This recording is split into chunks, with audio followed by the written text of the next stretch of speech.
મિત્રો ગુજરાતની અંદર અત્યારે સ્થાનિક સ્વરાજની ચૂંટણી ખૂબ નજીક આવી ગઈ છે ને અત્યારે હવે ટૂંક જ સમયની અંદર સ્થાનિક સ્વરાજની ચૂંટણી છે તે જાહેર થવા જઈ રહી છે અને તેને જ લઈને આમ આદમી પાર્ટી તેમજ અન્ય પક્ષો ભાજપ અને કોંગ્રેસ પોતપોતાનો દમ બતાવવા માટે મેદાનની અંદર તેઓ ઉતરવાની ફૂલ તૈયારી કરી ચૂક્યા છે। તેમાં આમ આદમી પાર્ટી પોતાના ઉમેદવારો પણ જાહેર કરી દીધા છે અને હવે વાત કરીશું આમ આદમી પાર્ટીના ધારાસભ્ય તેમજ વિસાવદરના એમએલએ ગોપાલ ઇટાલિયાના ગઢમાં શું ગાબડું પડશે? શું આમ આદમી પાર્ટી ફરી એકવાર પોતાની ગેમ બનાવશે? મિત્રો, આમ આદમી પાર્ટીને લઈને ઘણી બધી વાતો ચર્ચાઈ રહી છે કે આમ આદમી પાર્ટી આ વખતે કંઈક નવું કરવા જઈ રહી છે। તો મિત્રો, ખાસ કરીને વાત કરીશું આમ આદમી પાર્ટીના ધારાસભ્ય ગોપાલ ઇટાલિયા, જો વિસાવદરની પેટા ચૂંટણી જીતીને તેઓ ધારાસભ્ય બન્યા।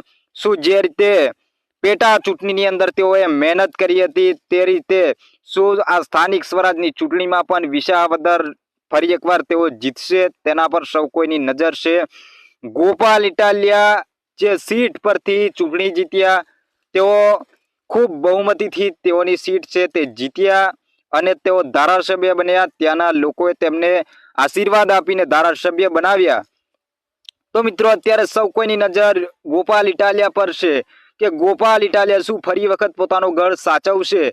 શું પોતે ખેડૂતોના હાથમાંથી આ સત્તા જતી કરશે કે પછી આમ આદમી પાર્ટીનો સાવરનો છે ત્યાં વિસાવદરની અંદર ફરી વળશે કે પછી ભાજપનું કમળ ખીલશે આ વખતે? તેના પર સૌ કોઈની નજર છે, કારણ કે ગોપાલ ઇટાલિયા જે રીતે જંગના મેદાનમાં ઉતર્યા હતા પેટા ચૂંટણીની અંદર, ત્યારે વિસાવદરની અંદર આમ આદમી પાર્ટી અને ભાજપ સાથે જબરજસ્ત ટક્કર લાગી હતી।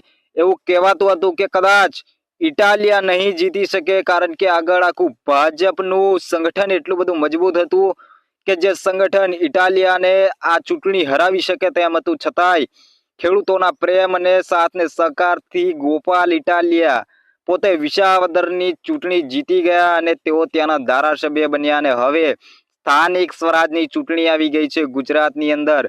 જો કે સ્થાનિક સ્વરાજની ચૂંટણીને લઈને એવું કહેવાય છે કે વિસાવદરની અંદર પણ કેટલીક જિલ્લા પંચાયતો તેમજ તાલુકા પંચાયતની સીટો આવેલી છે। તો આ સીટોનું શું થશે? ગોપાલ ઇટાલિયાનું શું થશે? શું ગોપાલ ઇટાલિયા પોતાનો ગઢ બચાવશે કે પછી ત્યાં ભાજપ અને કોંગ્રેસ ત્યાં બાજી મારી જશે? તેની નજર, સૌ કોઈની નજર વિસાવદર પર રહી છે અને વિસાવદરના લોકો હવે શું કરવાના છે એના પર સૌ કોઈની નજર છે। જો કે વિસાવદરની અંદર એવું કહેવાય છે કે વિસાવદરના જે ખેડૂતો છે તે સત્તા પક્ષ સાથે ક્યારે રહેતા નથી। તો શું મિત્રો ફરી એકવાર સાવરનો ફરશે કે પછી ત્યાં વિપક્ષના નામ પર પંજો પોતાનો દમ બતાવશે કે પછી ગોપાલ ઇટાલિયા પોતાનો સાવરનો ફેરવશે કે પછી ત્યાં ફરી એકવાર કમળ ખીલશે? જો કે કમળ ત્યાં ખીલતું રહી જાય છે, દર વખતે થોડા મતથી હારી જાય છે, પરંતુ વિસાવદરની અંદર અત્યાર સુધીમાં કમળ ઘણા ટાઈમ પછી ખીલ્યું નથી। તો શું મિત્રો આ વખતે સ્થાનિક સ્વરાજની ચૂંટણીની અંદર જે કમળ છે તે બાજી મારી જશે? શું ભાજપ અહીંયા ચૂંટણી જીતશે ખરું ગોપાલ ઇટાલિયાના ગઢમાં?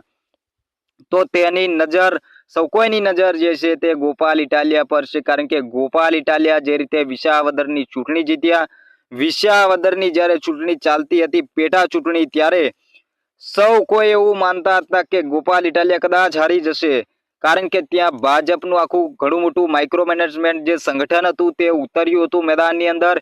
એટલે એવું લાગતું હતું કે આ સરકાર છે પેટા ચૂંટણીઓ જીતવામાં જાણીતી સરકાર છે, પરંતુ જે રીતે પરિણામો આવ્યા અને પરિણામના આંકડા આવ્યા, તે પરિણામના આંકડા જોઈને સૌ કોઈ ચોંકી ઉઠ્યું કે વિસાવદરના લોકોએ જે રીતે ગોપાલ ઇટાલિયાને આશીર્વાદ આપ્યા અને ખૂબ મોટી લીડ આપીને તેને ધારાસભ્ય બનાવ્યા, તે જોઈને સૌ કોઈ ચોંકી ઉઠ્યું, કારણ કે ત્યારથી જ આમ આદમી પાર્ટીને એક નવી દિશા મળી છે ગુજરાતની અંદર કે આખી સરકાર જ્યાં મેદાનમાં ઉતરી તેને હરાવીને તેઓ ચૂંટણી જીત્યા। તેના જ કારણે ક્યાંક ને ક્યાંક આમ આદમી પાર્ટી છે તે એક્ટિવ મોડની અંદર આવી ગઈ છે ગુજરાતની અંદર ને તેને જ લઈને હવે ક્યાંક ને ક્યાંક સ્થાનિક સ્વરાજની ચૂંટણી માટે તેઓ દમ બતાવવા માટે તૈયાર થઈ ચૂક્યા છે ને હવે આમ આદમી પાર્ટી છે તે પોતાના ઉમેદવારો પણ જાહેર કરી ચૂકી છે અને હવે સ્થાનિક સ્વરાજની ચૂંટણી ખૂબ નજીક આવી ચૂકી છે. તો મિત્રો તમારું શું માનવું છે ગોપાલ ઇટાલિયા તેમજ વિસાવદરને લઈને? તો ચોક્કસથી કોમેન્ટમાં જણાવજો. વિડીયો સારો લાગ્યો હોય તો વિડીયોને લાઇક કરજો. ચેનલમાં નવા આવ્યા હોય તો ચેનલને સબસ્ક્રાઇબ કરી લેજો.